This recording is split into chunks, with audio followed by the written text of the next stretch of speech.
আসসালামু আলাইকুম। আমি ডক্টর সৈয়দ গোলাম গৌসার শফি। আজকের এই ভিডিও বার্তায় আমি যে বিষয়টা নিয়ে কথা বলবো সেটা হলো আমাশা এবং এর সহজ ঘরোয়া চিকিৎসা। ভিউয়ার্স, জিরা বা মশলা জিরা ব্যবহার করে আপনারা আমাশার সমস্যার একটা সহজ সমাধান নিজেরাই ঘরোয়াভাবে করতে পারবেন। প্রসেসটা একটু আলোচনা করতেছি। রান্নার মধ্যে মশলা আকারে যেই জিরা ব্যবহার করা হয় বা চিকন জিরা যেটাকে বলে, এই জিরাটা বাজার থেকে কিনে নিয়ে আসবেন। চায়ের চামচের আধা চা চামচ জিরা আপনি যে কোনো সময় সকালে হোক, দুপুরে হোক, রাতে হোক, ভরা পেটে আপনি চাবায় খেয়ে ফেলবেন।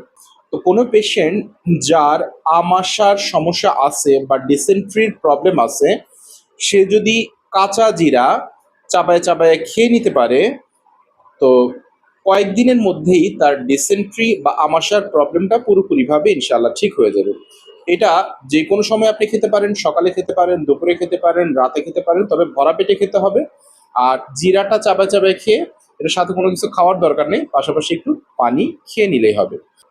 এটা সম্পূর্ণ ট্যাক্স ফ্রি এবং কস্ট ফ্রি। যে কোনো ধরনের বয়সী পেশেন্টই আপনারা এটা ব্যবহার করতে পারেন। অ্যাকিউট ক্ষেত্রে 2 থেকে 3 দিন খেলেই হবে। আর ক্রনিক ক্ষেত্রে অনেকের ক্রনিক ডিসেন্ট্রি থাকে, তো সেই ক্ষেত্রে দেখা যায় কয়েক মাস পর্যন্ত খেতে হতে পারে। তো নিয়মিত কোনো পেশেন্ট যদি এটা কন্টিনিউ করে, তার ডিসেন্ট্রির প্রবলেমটা পুরোপুরিভাবে ইনশাআল্লাহ ঠিক হয়ে যাবে। ভিউয়ার্স, আমি যেভাবে আলোচনা করলাম হয়তো বা কারো কোনো প্রশ্ন থাকার কথা না, বাট তারপর যদি কারো কোনো প্রশ্ন থাকে, so you can ask me. 01785871116 এটা আমার ফোন নাম্বার। আর আমি আমার প্রত্যেকটা ভিডিওতে বলি একই কথা। এই ভিডিওর মধ্যে, this video doesn't replace the actual medical advice. Always consult with the doctor for the further medical condition. Viewers, ইনশাআল্লাহ নেক্সট কোনো পোস্টে নতুন কোনো বিষয় নিয়ে আপনাদের সাথে কথা হবে, দেখা হবে। ততক্ষণ আপনারা ভালো থাকুন, সুস্থ থাকুন। আসসালামু আলাইকুম।